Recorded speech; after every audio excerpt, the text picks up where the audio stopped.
자, 오늘 우리 로마서 산책 두 번째 시간입니다.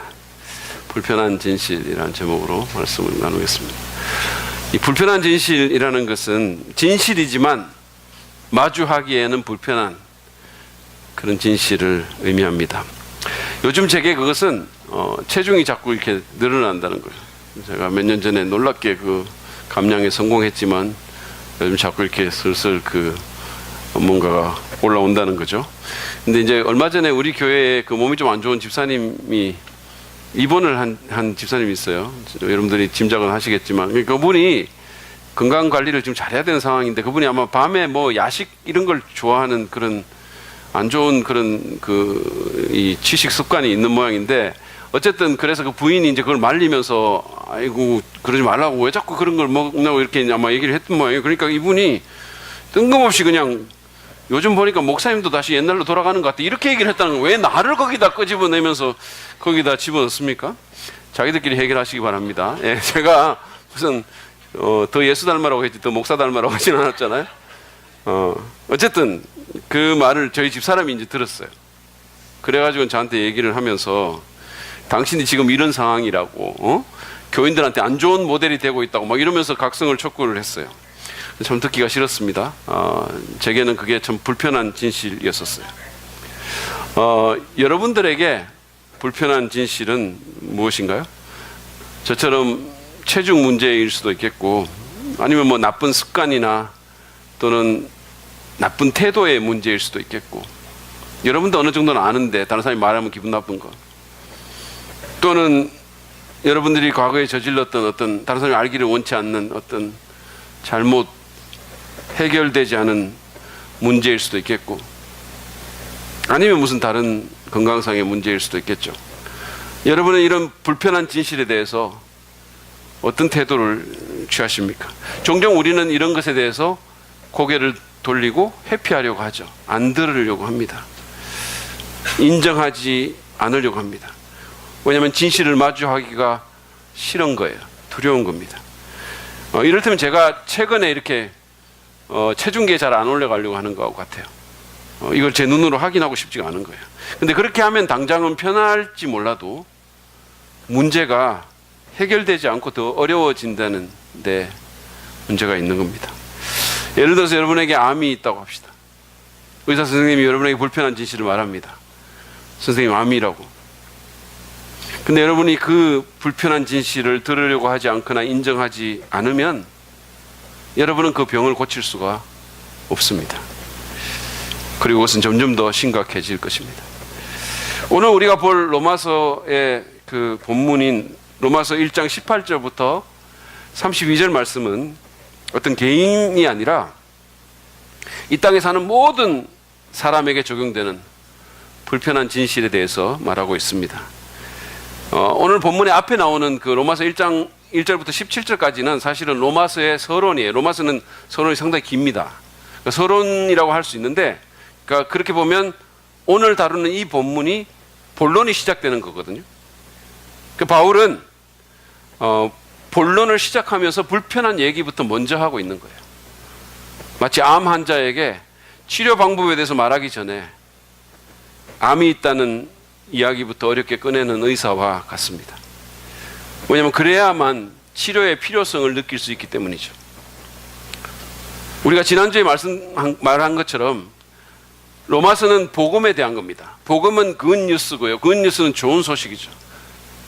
근데 그 복음이 좋은 소식이 되기 위해서는 나쁜 소식부터 먼저 알아야 된다는 거예요. 그래야 좋은 소식이 되는 거예요. 그래서 오늘 제가 이렇게 말씀을 전하는 주된 대상은 여러분들 가운데 아직 이 교회에는 나왔지만 예수님을 안 믿는 분들, 아직 믿지 않으시는 분들, 또는 자기는 믿는다고 생각하지만 실제로는 안 믿는 분들, 실제로는 거듭나지 않았고, 실제로는 복음이 개인화되지 않았고, 예수 그리스도를 내 개인의 주로 모시고 살고 있지 않은 사람들, 또는 모르겠어요. 여러분들이 이 예배를 드릴 때 이 찬송가의 가사가 전혀 공감이 안 되는 분들, 그런 분들이 오늘 설교의 1차적인 대상입니다. 그렇다고 믿는 분들에게는 전혀 적용이 없다는 것은 아니에요. 여러분들 가운데도 많은 적용이 있을 거라고 저는 생각합니다. 그러나 1차적인 대상은 그런 분들이에요. 자, 그렇다면 우리가 대면해야 될 불편한 진실은 무엇입니까? 첫 번째는 인간은 자신의 죄악으로 인해서 하나님의 진노 아래에 있다라는 겁니다. 우리는 하나님의 무시무시한 진노 아래 있습니다. 우리의 죄 때문에, 우리의 악 때문에. 인간은 창조자 하나님을 사랑하고 알고 예배하고 섬기도록 지음을 받았습니다. 이것이 언제나 건강하고 풍성한 삶을 위한 길이었었어요. 비록 하나님이 우리 눈에 보이는 존재는 아니지만 바울은 자연세계를 통해서 우리 인간이 그 하나님을 알 수 있다라고 했어요. 19절 20절 말씀을 보십시오. 하나님을 알 만한 일이 사람에게 환히 드러나 있습니다. 하나님께서 그것을 환히 드러내 주셨습니다. 이 세상 창조 때로부터 하나님의 보이지 않는 속성, 곧 그분의 영원하신 능력과 신성은 사람이 그 지으신 만물을 보고서 깨닫게 되어 있습니다. 그러므로 사람들은 핑계를 댈 수가 없습니다. 여러분, 멋진 그림이나 빼어난 건축물을 보면 이거 만든 사람이 분명히 있다고 우리가 짐작하는 것처럼, 그리고 그 사람이 누군지 너무 궁금해하는 것처럼, 그리고 그것이 너무 당연한 것처럼 이 우주 만물을 보면 조물주 하나님에 대해서 짐작하지 않을 수가 없게 되어 있다는 겁니다. 그게 너무 자연스러운 일이라는 거예요. 저는 우리 교회에 요즘 연아라는 애가 있어요. 우리 정재영 전도사님, 박수정 사모님 딸내미입니다. 근데 이 아이 한번 사진을 보여주세요. 기가 막히지 않습니까? 저는 여러분들이 오늘 설교는 좀 이렇게 불편한 진실이지만 이 얼굴 보면 다 모든 것이 상쇄가 되고 은혜를 받을 거라고 저는 생각하는데, 얘를 보면 이거를 이런 거를 누가 만들었나, 이거 너무 예쁘고 하여튼 귀엽고 막 신기하기 짝이 없는 이런 살아있는 인형 같은 이 존재를 누가 만들었나, 그런 생각할 때가 많아요. 거기다 크기까지는 자꾸 이렇게 크잖아요. 이렇게 좀. 그럼 제가 이런 말을 하면 어떤 분들은 정재영, 박수정이 만들었다라고 생각하겠지만 아닙니다. 제가 아는 그들은 이런 신묘막측한 작품을 만들 그릇이 못 되는 사람들이에요. 그게 만약에 의심스럽다면 가서 물어보세요. 자기들이 지금까지 살면서 만들었던 중에 무슨 가치 있는 게 있느냐고 한번 물어보세요. 아마 뭘 부술 수는 있었을 거예요. 만드는 건 별로 없었을 겁니다. 연하는 정재영, 박수정만의 작품일 수가 없어요. 도저히 그들은 그럴 능력도 기술도 없어요. 연하는 무엇보다 하나님의 작품입니다. 자연세계도 마찬가지예요. 여러분, 이 자연세계가 얼마나 광활하고 얼마나 아름답습니까? 그 디자인이 얼마나 빼어납니까? 우리 교회 지금 그 조감도 보고 사람들이 막 감탄하잖아요. 많은 분들이 감탄하거든요. 이 자연은 얼마나 더 그렇습니까? 얼마나 스케일이 크고 얼마나 아름답습니까? 저는 한 스님이 관광팀과 함께 알프스 산을 관광하면서 자기도 모르게 스님이 야, 이 모든 걸 누가 만들었지? 이렇게 말을 했다는, 감탄했다는 얘기를 들었어요. 그냥 저절로 나온 거예요. 유명한 철학자인 임마누엘 칸트는 저 밤하늘에 반짝이는 무수한 별들은 내 마음을 경외감으로 가득 차게 만든다라고 그렇게 말한 바가 있습니다. 칸트는 그렇게 감정적인 사람이 아니에요. 굉장히 드라이하고 아주 논리적이고, 여러분 너무 잘 아시잖아요. 이 사람 언제나 똑같은 시간에 산책을 해가지고 그 사람 산책 시간에 여인들이 시계 맞춘다고. 그 진짜예요. 이 사람 자기가 태어난 곳에서 계속 살아서 죽었고 다른 데 한 번도 가본 적이 없는 사람이에요. 그런 사람이 이런 고백을 했습니다.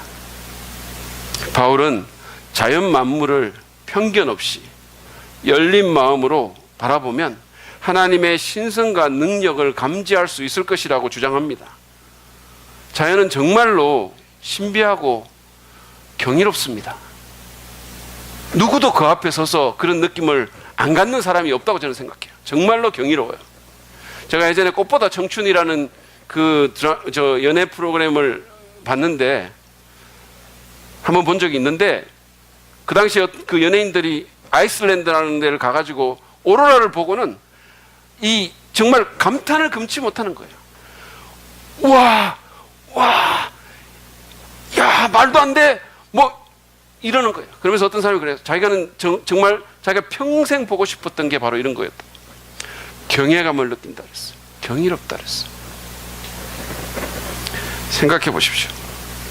여러분, 태양으로부터 지구까지의 거리는 살기에 가장 적합한 온도가 되도록 딱 되어져 있어요. 조금만 가까워도 다 타서 죽고, 조금만 멀어도 다 얼어서 죽습니다. 정말로 자로 잰 듯 딱 적당한 거리예요. 누가 그랬을까요?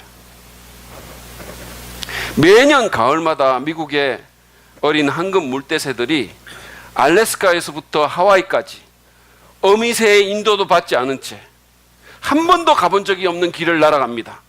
무려 4,800km의 거리를, 저희는 48km도 내비게이션 없이 못 가잖아요. 무려 4,800km의 거리를 그 어린 새들이 어둠과 구름과 폭풍을 뚫고 날아서 목적지에 정확하게 도착합니다. 누가 그랬을까요? 창조주 하나님을 제외하고 이 모든 것이 그냥 우연의 산물이라고 말하는 것을 믿으려면 훨씬 더 큰 믿음이 필요합니다. 하나님 믿는 것보다. 근데 인간은 이 피조물에 새겨진 하나님의 선명한 흔적에도 불구하고 하나님을 무시하기로 결정합니다. 하나님을 하나님으로 인정하고자 하는 겸손이 없었기 때문이에요. 하나님이라는 부담스러운 존재를 내 인생에 끼어들게 만들고 싶지가 않은 거예요. 있을 것 같긴 같은데 굳이 인정하고 싶지는 않은 거예요. 그래서 자기를 만들어준 하나님을 예배하는 대신에 바울이 18절에서 말한 것처럼 인간은 오히려 그 진리를 가로막는 길을 선택했어요. 억누르는 겁니다. 영국의 시인인 셜리의 얘기가 생각이 납니다. 그는 알프스 산에 올라가서 너무너무 장엄하고 아름다운 경치를 보고 무언가가 그 속에서 막 올라오는 이런 것을 느꼈어요. 그 가슴 속에서. 성경적으로 표현한다면 그는 하나님의 신성과 능력에 압도당할 지경이 된 겁니다. 그렇지만 그는 그 마음속에 경외감과 격정을 억누르고 방명록에다가 일부러 무신론자 셜리라고 썼다는 거 아닙니까? 마치 반항하는 10대처럼 무슨 말을 해도 듣지 않겠고 뭐를 보여줘도 믿지 않겠다는 거예요. 바울은 이런 태도를 18절에서 불경건함과 불의함이라고 표현을 했습니다. 자기를 만드신 하나님, 생명의 은인 되신 그 하나님, 그리고 우리에게 알려지기를 원해서, 아쉬울 게 하나도 없는 그 하나님이 우리에게 알려지기를 원해서, 다시 말하면 우리와 관계 맺기를 너무도 원해서 당신의 신성과 능력을 그 만드신 만물에 새겨놓으신 그 친절한 하나님을 예배하고 감사하기는커녕 오히려 그분을 무시하고 그분에 대한 진리를 억지로 억누르고 피하는 것, 저는 그것이 죄의 본질이라고 생각합니다. 이런 면에서 보면 누구도 죄인이 아닌 사람이 없는 겁니다. 다른 사람보다 상대적으로 더 도덕적인 삶을 산다고 해도,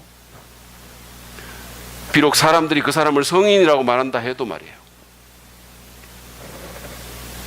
하나님은 이런 인간의 죄악에 대해서 진노하십니다. 18절 말씀이에요. 하나님의 진노가 불의한 행동으로 진리를 가로막는 사람의 온갖 불경건함과 불의함을 겨냥하여 하늘로부터 나타납니다. 여기서 불경건함은 존경하지 않는 태도를 말합니다. 마땅히 하나님께 드려야 될 그 존경을 안 드리는 거예요. 그리고 불의는 하나님의 성품에 위배되는 행위를 의미합니다. 따라서 불경건함과 불의는 단순히 특정한 행동 규범을 어기는 것이 아니라 하나님 자체, 그분의 신성과 위엄과 권위와 성품을 완전히 거부하는 것을 의미합니다. 이런 태도는 우리 인간을 망가뜨릴 뿐만 아니라 하나님과 인간, 인간과 인간을 갈라놓고 하나님이 애초에 의도하셨던 대로 세상이 돌아가는 것을 돌아가지 못하도록 막는 역할을 합니다. 그래서 하나님은 이것에 대해서 진노하는 거예요. 이 악 때문에 하나님께서 의도하신 대로 세상이 못 돌아가고 있는 거예요. 그래서 온갖 일들이 일어나고 있는 겁니다. 여러분, 하나님의 진노는 그분이 변덕스럽거나 악의를 가지고 있거나 자기 성질을 참지 못한다는 뜻이 아닙니다. 땅콩 사건으로 유명해진 모 재벌의 딸이 그랬던 것처럼 자기 마음대로 안 된다고 죽어 라고 하면서 들어보셨어요? 그 목소리? 무서워요. 제가 그거 잘 흉내를 못 내겠는데 무서워요. 그러면서 닥치는 대로 물건을 집어 던진다는 뜻이 아니에요. 하나님의 진노는. 하나님의 진노는 그분의 의로우시고 죄 없으신 성품으로부터 나오는 것으로서 악에 대한 거룩한 혐오감입니다. 악에 대한 하나님의 거룩한 혐오감이 하나님의 진노예요. 만약에 하나님이 악에 대해서 진노하지 않는다면 하나님은 정말로 선하신 하나님이 아니십니다. 하나님은 당신을 우습게 여기고 무시하고 심지어 반역함으로써 하나님의 의도대로 세상이 돌아가지 못하게 막는, 그래서 온갖 문제를 이 세상에 만들게 하는 그 악에 대해서 진노하십니다. 그분은 또한 진리를 가로막고 억누르는 불경건함과 불의에 대해 거룩한 혐오감을 표현하십니다. 바울은 그 진노가 하늘로부터 나타난다라고 말을 합니다. 사람이 이것에 대해서 회개하고 돌이키지 않는다면 그는 언젠가 그 진노의 잔을 취하도록 마시게 될 것입니다. 이것이 우리에게 들려진 불편한 진실입니다. 아주 불편한 진실이에요. 우리가 이 불편한 진실에 반응해야 할 것입니다. 그리고 돌이켜야 된다고 생각합니다. 저는 지난주에 누군가가 자기 집에서 키우던 맹수에 물려서 죽었다는 뉴스를 봤어요. 여러분들 아마 그 기사를 접했을지 모릅니다. 평소 자기에게 고분고분한 것 같으니까 그 맹수를 우습게 여기고 그 맹수를 애완동물처럼 생각한 거예요. 그래서 막 이렇게 하는 사람들, 그 맹수 때문에 죽는 사람들 굉장히 많아요. 맹수를 우습게 여겼기 때문에 그런 거예요. 우리는 하나님의 진노를 우습게 여겨서는 안 됩니다. 히브리서 기자는 히브리서 10장 31절에서 살아계신 하나님의 징벌하시는 손에 떨어지는 것은 무서운 일입니다 라고 경고했어요. 여러분, 하나님은 만만히 여길 뿐이 아닙니다. 그분의 진노보다 더 공포스러운 것은 없습니다. 쓰나미 앞에서, 화산 폭발 앞에서 두려워하지 않을 사람이 누가 있겠어요? 그러나 그것조차도 하나님의 진노에는 비길 바가 못 됩니다. 우리는 경각심을 가지고 우리의 불경건함과 불의로부터 돌이킬 필요가 있습니다. 자연 만물이 전해주는 진리를 억누르지 말고, 하나님의 말씀의 길을 막지 말고, 성령께서 뭔가 내 마음에 자극을 주실 때 무시하지 말고 겸손히 회개하고 예수님께로 나와야 됩니다. 안이하게 생각하지 마십시오. 이것은 여러분의 영원한 운명에 대한 얘기입니다. 그럴 때 우리는 하나님의 진노를 피할 수 있게 될 것입니다. 두 번째로 오늘 본문이 우리에게 말해주는 또 다른 불편한 진실은 인간은 우상 숭배를 하는 바보들이라는 겁니다. 인간은 우상 숭배자들입니다. 우리는 앞에서 인간이 하나님을 무시하고 진리를 가로막아서 하나님의 진노 가운데 있게 됐다고 말을 했습니다. 여러분, 그로 인해서 어떤 일이 일어났을까요? 21절부터 23절을 보시죠. 사람들은 하나님을 알면서도 하나님을 하나님으로 영화롭게 해드리거나 감사를 드리기는커녕 오히려 생각이 허망해져서 그들의 지각 없는 마음이 어두워졌습니다. 사람들은 스스로 지혜가 있다고 주장하지만 실상은 어리석은 사람이 되었습니다. 그들은 썩지 않는 하나님의 영광을 썩어 없어질 사람이나 새나 네발 짐승이나 기어다니는 동물의 형상으로 바꾸어 놓았습니다. 바울은 사람들의 생각이 허망해지고 마음이 어두워졌다라고 말했습니다. 똑똑한 체 하지만 PhD라고 자랑하지만 실상은 바보가 됐다는 거예요. 바보가. 본문에서 어리석은 사람이라고 바울이 표현한 그 단어는 헬라어로 모로스인데요. 여기서 영어 단어 머저리라는 걸 뜻하는 모론이라는 단어가 나왔어요. 바보 머저리가 됐다는 거예요. 그러면 이 바보 머저리들의 기결이 무엇일까요? 바로 우상 숭배입니다.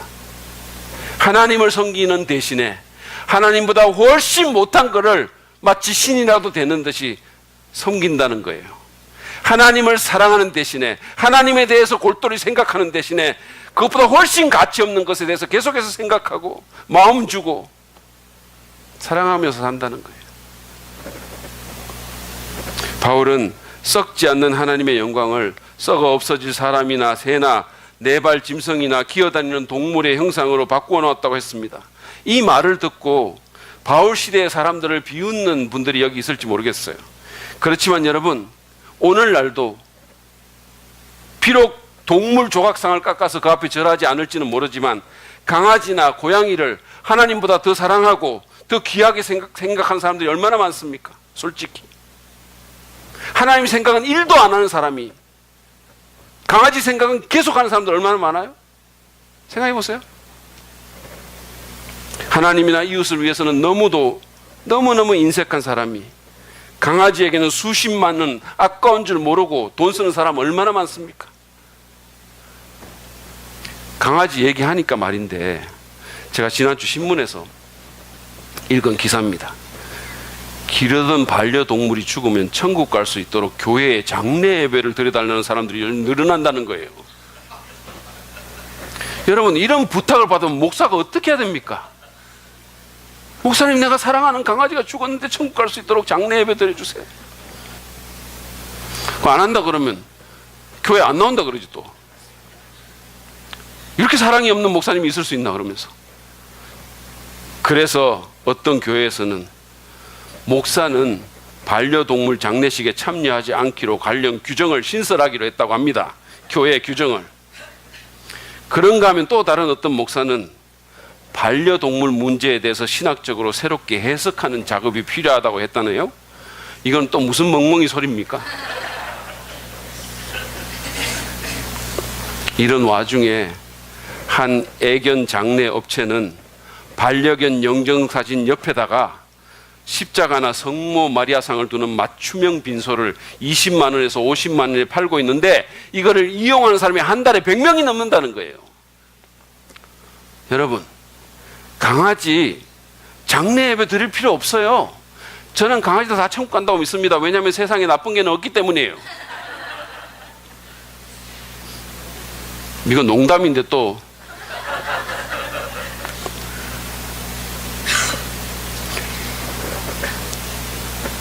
여러분, 우상숭배는 죽은 개 천국 가라고 아까운 돈 50만 원 들여서 맞춤형 장례 예배 드리는 것보다 더 바보짓이에요. 어떻게 자연 세계에 그토록 명백하게 보이고 또한 자기 안에 도덕률도 증가하는 그분, 실상은 자기를 만드신 그 하나님을 부정하고 그것보다 훨씬 못한 피조물을 자기 하나님이라고 그렇게 섬길 수가 있습니까? 하나님의 입장에서 보면 그건 얼마나 비통하고 마음 아픈 일입니까? 이것은 마치 제 딸이 제게 당신 더 이상 내 아버지 아니야, 나 인정 못해, 그렇게 말을 하면서 무슨 자기 고등학생들한테 가가지고 윤현영이한테 가가지고 아빠 사랑해요. 당신 나를 낳아주고 길렀어요. 이렇게 말을 한다면, 아니면 심지어 학생부에 있는 그 무슨 거북이한테 아빠라고 부르고 섬긴다면, 여러분 제가 어떻겠어요? 생각만 해도 열불이 나네요. 그보다 훨씬 더 나쁘고 타락한 일이 하나님을 인정하지 않고 그보다 훨씬 못한 것들을 섬긴다는 거예요. 문제는 누구도 이 어리석은 우상 숭배에서 면제되지 않았다는 겁니다. 루이스 벌커프라는 신학자가 말한 것처럼 사람은 치유가 불가능할 정도로 종교적입니다. 그래서 참 하나님을 떠나보낸 인생은 그 자리에 가짜 신이나 대용품을 반드시 안치게 되어 있어요. 뭐든지 믿게 돼 있다는 거예요. 뭐든지. 물론 문명 세계에 사는 현대인들은 고대 이집트인이 그랬던 것처럼 장수, 풍뎅이나 무슨 쇠팔이나 이와 같은 것들을 숭배하지는 않습니다. 바울 시대의 사람들처럼 동물이나 벌레의 형상 앞에 절하지 않을지 모릅니다. 그러나 그렇다고 우상이 없지는 않아요. 사람들은 돈, 권력, 성공, 인기, 쾌락, 로맨스, 자식, 심지어는 자기 자신을 궁극적인 가치로, 다시 말해서 신으로 만드는 경향이 있어요. 그리고 그런 것에 마음을 빼앗겨서 계속 생각하고 하나님보다 더 사랑하고 그런 것을 위해서 사는 거예요. 근데 여러분, 그것들은 하나님이 아니기 때문에 신성의 무게를 감당할 수 없고 우리가 원하는 것을 줄 수도 없어요. 더 나아가서 우상은 우리를 철저히 실망시키고 우리를 산채로 잡아먹을 겁니다. 우리는 우상을 버리고 참 하나님께로 돌아와야 됩니다. 예수님을 믿는 자도 우상 숭배자 될 가능성이 있지만, 사실은 많지만, 어쩌면 이 가운데도 우상 숭배하고 있는 사람들이 있을지 모르지만, 믿지 않는 자는 100% 우상 숭배자로 저는 생각해요. 팀 켈러가 지적한 것처럼 이 세상에 진정한 의미의 무신론자는 없습니다. 사람들은 무언가를 신으로 만들지 않고는 살 수가 없어요. 돈을 신으로 만들든지, 사람들의 인정을 신으로 만들든지, 성공을 신으로 만들든지, 사랑을 신으로 만들든지, 아니면 절에 가든지 성당에 가든지, 여러분의 우상이 무엇인지 확인하고 그것들을 버리십시오. 왜냐하면 우상 숭배는 어리석고 위험한 행위이기 때문입니다. 하나님은 그것을 혐오하시고 결코 용인하지 않을 것입니다. 뿐만 아니라 그것은 여러분의 인생을 강등시키고 타락과 파멸로 우리를 이끌 것입니다. C.S. 루이스가 표현한 것처럼 우상 숭배는 가짜 무한의 달콤한 독에 취하는 거예요. 그 달콤함에 유혹돼서 신성의 대용물이 제공하는 독을 마시면 우리는 죽습니다. 우리의 영혼은 죽게 돼 있어요. 우리 인생 망합니다. 어쩌면 그게 우상 숭배에 대한 신적 진노의 결과일지도 모르겠어요. 여러분 자신이 우상 숭배를 하는 바보일 수 있다는 불편한 진실을 대면하고 인정하십시오. 그리고 그것에서 돌이켜서 예수 그리스도의 하나님을 참 하나님으로 인정하고 믿으시기 바랍니다. 예수 안 믿으신 분들, 여러분은 여러분이 인정하지 않을지 모르지만 여러분 우상 숭배자예요.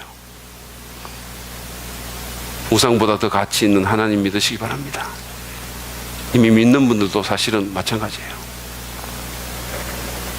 마지막으로 오늘 본문이 우리에게 전해주는 불편한 진실, 세 번째 진실은 회개하지 않을 때 우리는 신적 유기를 경험하게 된다는 겁니다. 우리가 회개하지 않을 때 우리는 하나님의 내버려 둠을 당한다는 거예요. 바울은 고의로 진리를 억누르고 우상이 제공하는 달콤한 독배를 마신 사람들의 계속되는 추락을 24절부터 32절까지 해서 묘사를 합니다. 이 구절은 아마도 성경에서 가장 어두운 구절이 아닐까 그렇게 생각이 들어요. 만약에 화가가 이거를 표현한다면 아주 시커먼 색으로 채색을 할지 모릅니다. 이 구절이 어두운 것은 하나님의 증거를 무시하고 우상 숭배를 선택한 사람들의 끔찍한 타락상 때문이기도 하지만 동시에 그들에 대한 하나님의 행위 때문이기도 해요. 하나님께서는 그들이 그 파괴적인 삶을 살도록 그냥 내버려 두셨습니다.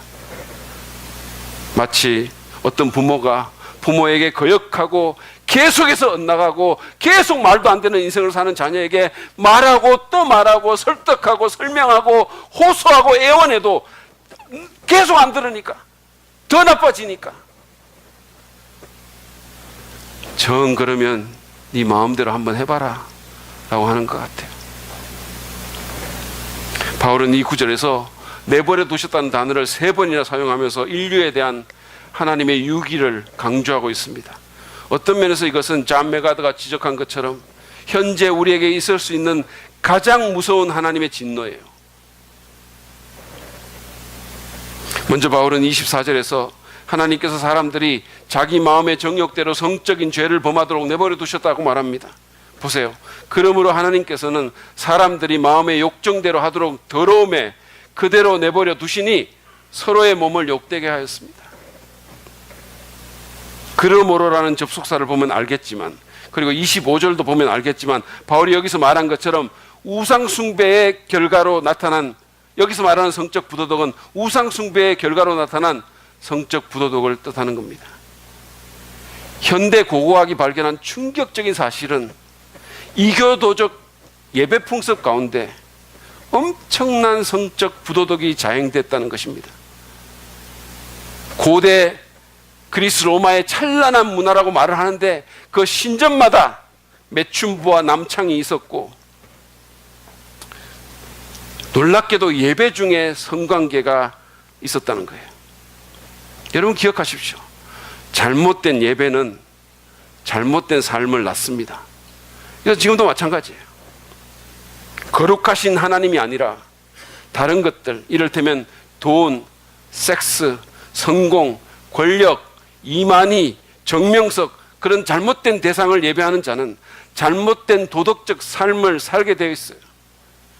비교인은 말할 것도 없고 그리스도인들도 예외가 아니에요. 우리의 예배는 우리의 윤리와 직결되어 있어요. 그래서 예배에서 성공해야 된다는 거예요. 너무 안타까운 것은, 그런데 그게 사실인데 일주일에 딱 한 번 예배 드리는 이 공적 예배의 자리에서조차 딴 생각하고 우리의 마음이 다른 데가 있고 하나님 예배 못하면 어떡합니까?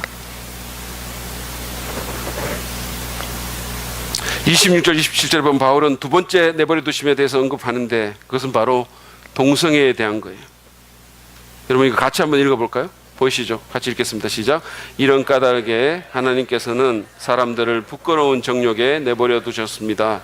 여자들은 남자와의 바른 관계를 바르지 못한 관계로 바꾸고, 또한 남자들도 이와 같이 여자와의 바른 관계를 버리고 서로 욕정에 불탔으며 남자가 남자와 더불어 부끄러운 짓을 하게 되었습니다. 그래서 그들은 그 잘못에 마땅한 대가를 스스로 받았습니다. 바울에 의하면 동성애는 단순한 성적 부도덕이 아니었어요. 그것은 성도착증이고 성적인 변태 현상입니다. 그것은 하나님이 정하신 자연의 질서를 완전히 뒤집어 놓는 거예요. 하나님은 사람들이 이 부끄러운 죄악에 탐닉하도록 내버려 두셨어요. 학자들에 의하면 로마 제국에는 동성애가 만연했다고 합니다.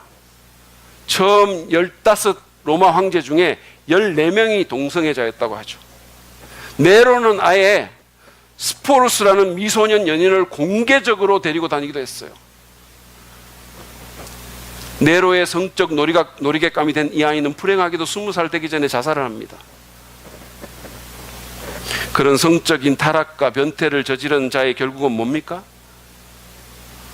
로마의 역사가인 타키투스는 로마 황제의 가장 큰 고민이 성병 치료였다라고 기록을 해요. 요즘으로 치면 동성애자들이 잘 걸리는 치명적인 에이즈 같은 게 되겠죠. AIDS, 어떤 사람들은 아이고 이제 다 살았다, 약자다 이렇게 말하기도 해요. 바울이 27절 마지막에서 말한 것처럼 그들은 그 잘못에 마땅한 대가를 스스로 받았어요. 한 연구에 의하면 동성애자는 이성애자보다 평균 수명이 24살이나 작습니다. 그리고 우울증, 자살 충동 등이 일반인의 거의 2배나 높아요. 이 해로운 행위를 왜 할까요? 저는 동성애자를 미워하는 마음으로 이 얘기를 하는 거 절대 아닙니다. 제가 동성애자보다 더 낫다고 이 얘기하는 것도 아니에요. 똑같은 죄인입니다. 그렇지만 이거는 자기를 죽이는 행위예요. 사실 개인만이 아니에요. 성적인 타락과 범죄는 사회 전체를 병들게 합니다. 로마는 성적 타락 때문에 망했다고 해도 과언이 아니에요. 근데 여러분, 이게 그 옛날 로마 제국만의 얘기일까요? 그렇지 않습니다. 오늘 우리 사회도 마찬가지예요. 퀴어 축제라고 들어보셨을 거예요. 동성애자들의 낯뜨거운 일들이 백주대낮에 자유, 인권, 다양성의 이름으로 자랑스럽게 전시되고 있습니다. 지금 동성 결혼이 범정부적인 차원에서 합법화되려고 하는 것 같아요. 그러면 여러분, 이성애자는 낫습니까? 아니죠. 미사리 카페와 식당은 불륜들로 넘쳐나고 있대요. 거기 식당 주인들이 누가 불륜이고 누가 부부인지 너무 잘 안대요. 왜냐하면 불륜은 너무 다정하니까. 부부는 말을 거의 안 한대요. 그리고 불륜들은 제일 비싼 거 시킨대요.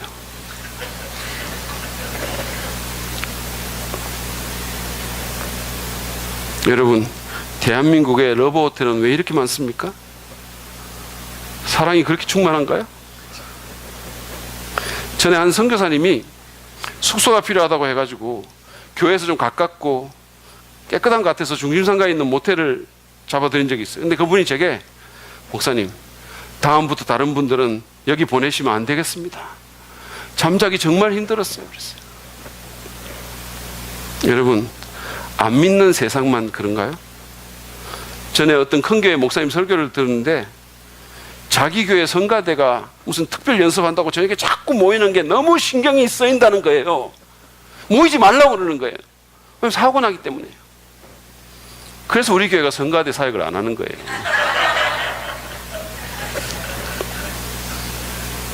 아무튼 이 모든 일에 하나님께서 가만히 계시는 것은 그분이 존재하지 않거나 우리의 도덕적인 삶에 무관심한 게 아니라, 니네들이 무슨 짓을 해도 나는 괜찮다가 아니라 그냥 내버려 두시기 때문이에요. 한번 해보라고, 그냥 그렇게 하고 싶으면. 이게 다가 아니죠. 세 번째 내버려 두면 28절에 나옵니다. 사람들이 하나님을 인정하기를 싫어하므로 하나님께서는 사람들을 타락한 마음자리에 내버려 두셔서 해서는 안 될 일을 하도록 놓아두셨습니다. 하나님이 사람들을 그 타락한 마음대로 내버려 두신 것은 그들이 하나님 인정하기를 싫어했기 때문이라는 겁니다. 개역 성경은 이것을 저희들이 마음에 하나님 두기를 싫어하며라고 번역했어요. 사실 모든 것의 원인이 바로 여기에 있는 거예요. 그들은 마음에 하나님 두기를 싫어했고 하나님은 그 마음을 내버려 두셨어요. 그 결과로 사람들은 그 타락한 마음이 지시하는 대로 그냥 행하는 겁니다. 온갖 악행들을. 29절부터 31절까지는 하나님께서 내버려 두신 인간의 타락한 마음에서 나온 악행들의 목록입니다. 제가 이거 읽을 텐데 다른 나쁜 놈이나 아니면 여러분 배우자에 대해서 생각하지 말고 자기를 살펴보면서 한번 들어보시기 바랍니다. 제가 읽겠습니다. 사람들은 온갖 불의와 악행과 탐욕과 악의로 가득 차 있으며 시기와 살이와, 누군가 죽었으면 좋겠다 이런 생각한 적 없으세요? 분쟁과 사기와 적의로 가득 차 있으며 수근거리는 자요, 중상하는 자요, 하나님을 미워하는 자요, 불손한 자요, 오만한 자요, 자랑하는 자요, 악을 꾸미는 모략꾼이요, 부모를 거역하는 자요, 우매한 자요, 신의가 없는 자요, 무정한 자요, 무자비한 자입니다. 여기 걸리는 것이 하나도 없는 사람 혹시 계세요? 32절은 바울의 결론이자 추락의 극치입니다. 그들은 이와 같은 일을 하는 자들을 죽어야 마땅하다는 하나님의 공정한 법도를 알면서도 자기들만 이런 일을 하는 것이 아니라 이런 일을 저지르는 사람을 두둔하기까지 합니다. 도덕률을 바꾸고 윤리의 코드를 바꾸고 가치관을 전도하기 위해서 책을 쓰고 영화나 드라마를 만들고 대중들을 선동하기까지 하고 법제화하기까지 한다는 거예요. 누군가가 추락하는 것은 날개가 없다고 했는데 이 본문에 추락하는 자들은 날개가 있다고 했는데 날개조차 없어 보이는 거예요.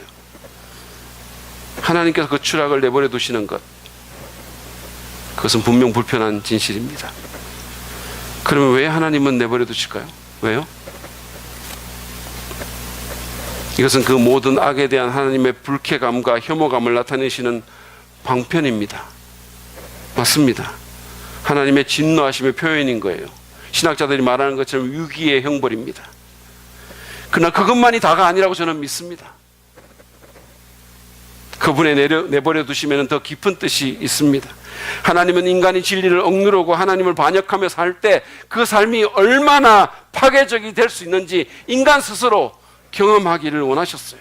그래서 그 타락과 절망의 10년에서 누군가가 하나님의 자비와 하나님의 구원을 갈망하기를 원하신 거예요.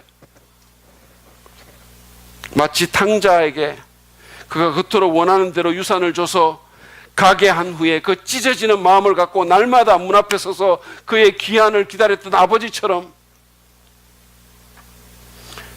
하나님께서 우리를 그렇게 내버려 두시는 거예요. 하나님의 유기에는 그 악을 행하는 인간을 구원하시려는 하나님의 사랑이 감추어 있다고 저는 믿습니다. 제가 이 메시지를 준비하면서 제 인생 여정 가운데 불편한 진실을 제게 말해준 사람들을 좀 생각해 봤어요. 한 사람 한 사람 떠올려 봤어요. 제 아내부터 신학교의 설교학 교수님, 조력자 때 담임 목사님, 의사 선생님, 친구들, 부모님에 이르기까지 여러 사람들과 상황들이 생각났어요. 당시에 다양한 종류의 그 불편한 진실들을 듣는 것이 결코 즐겁지 않았어요. 때로 제 아내처럼 좀 만만한 사람에게는 소리를 지르기도 하고 당신이 뭐 하냐고 화를 내기도 했었어요. 그렇지만 지금 생각하니까 그렇게 말해준 게 다 고맙게 느껴졌습니다. 심지어는 다행스럽다는 생각까지 들었어요. 왜냐하면 그들이 저를 사랑하거나 적어도 저의 복지를 생각해서 그런 어려운 얘기를 했다는 것을 제가 이제는 알기 때문이에요. 오늘 로마서 본문을 통해서 우리가 들었던 세 가지 불편한 진실, 하나님의 진노에 대한, 우상 숭배의 어리석음에 대한, 그리고 그분의 내버려 두심에 대한 그 불편한 진실은 듣기에 유쾌한 이야기가 아닙니다. 흔히 성도들이 그토록 원하는 것처럼 그렇게 은혜로운 메시지가 아니에요. 그리고 하나님의 권능과 위엄을, 그분의 가공할 만한 힘을 생각한다면 그것은 어쩌면 굉장히 공포스럽고 위험한 이야기이기도 합니다. 그러나 그분이 그 불편한 진실을 우리에게 알리시는 궁극적인 동기는 사랑입니다. 저는 그렇게 믿습니다. 그분은 우리가 하나님에 대한 진리를 억누르고 우상을 숭배하며 하나님을 두려워함이 없이 온갖 종류의 죄를 범하는 것에서 돌이키기를 원하십니다. 당신에게 나오기를 원합니다. 피조물로서의 자리를 인정하고 조물주 앞에 겸손히 오기를 원하십니다. 이 가운데 아직 복음을 믿지 않는 자가 있다면 겸손히 자신의 죄와 교만을 회개하고 예수님의 십자가에 나타난 하나님의 은혜와 사랑을 믿으시기를 바랍니다. 하나님은 그것을 간절히 원하고 계십니다. 그 아들 독생자를 아낌없이 희생시킬 정도로 원하고 계십니다. 그냥 교회에만 나오는 게 아니라, 그냥 종교의식만 참여하는 게 아니라 참으로 예수 그리스도 안에서 하나님을 정말로 믿기를 원하십니다. 주님께로 돌아갑시다. 거기에 구원이 있고 회복이 있고 용서가 있습니다. 여러분, 예수 믿는다고 하면서 실상은 다른 것 더 좋아하고 마음속에 우상이 가득한 그리스도인이 계십니까? 그 우상 버리고 하나님께로 돌아갑시다. 거기에 살 길이 있습니다. 거기에 구원이 있습니다. 십자가로 돌아갑시다. 여호와 앞에로 갑시다. 복음 앞에 섭시다.